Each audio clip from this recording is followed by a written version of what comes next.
Мен Шарал қаласының номер 1 орта мектебінің тәрбие ісі жөніндегі орынбасары Исаева Назым Тұрсынғазықызы. Биылғы оқу жылында оқу тәрбие жоспарына құндылықтарға негізделген білім беру жобасы енгізіліп отыр. Осы ізденіспен, осы оймен топ құрылды. Топ құрамына 10 маман.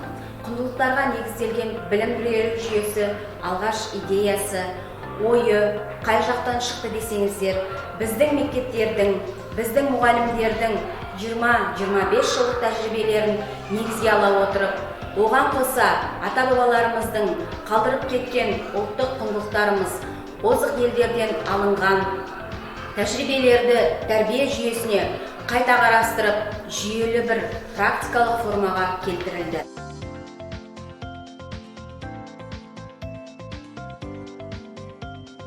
Қазіргі кезде білім инновация лицейімен тәжірибе алмасудамыз. Құндылық дегеніміз не? Құндылық бойымыздағы жақсы қасиеттер, жомарттық, патриотизм, ұлттық құндылық және тағы басқалары. Неге тәрбие жүйемізді жаңартуға қажеттілік туындады? Жаңағы зерттеулерді озық мемлекеттердің тәжірибесін қарай келе, осындай құндылықтарға негізделіп, білім берген балалардың академиялық сағаты әлде қайда жақсаратыны көрінді. Құндылықтарды дамыту, оқушыларды тәрбиелеуде отбасының рөлін арттыру болып табылады. Кітап оқу адамзат ойлап тапқан ең ғажайып құбылыстардың бірі.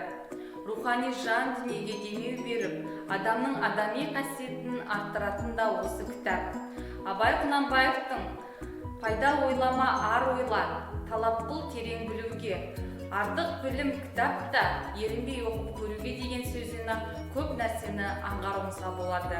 Кітап оқу алғыр ойлауымызға, албырт сезімімізді тежеуге, ішкі барлық ойлау және сезіну қабілеттерімізді қалыптастыратын мидың жаттығуы болып табылады.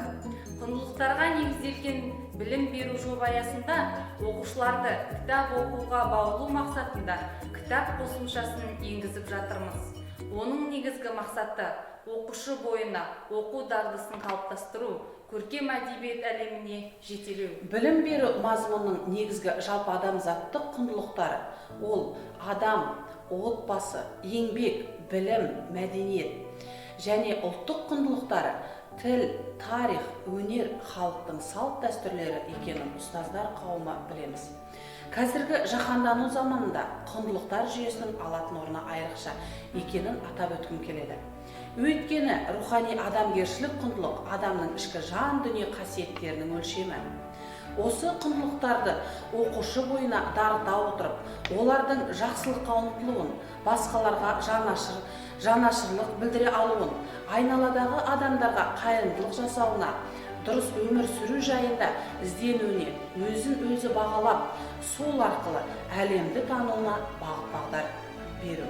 Ал осы адами құндылықтарды жастардың бойында сіңіру, үйрету және жастарды қолдау баршамыздың азаматтық борышымыз деп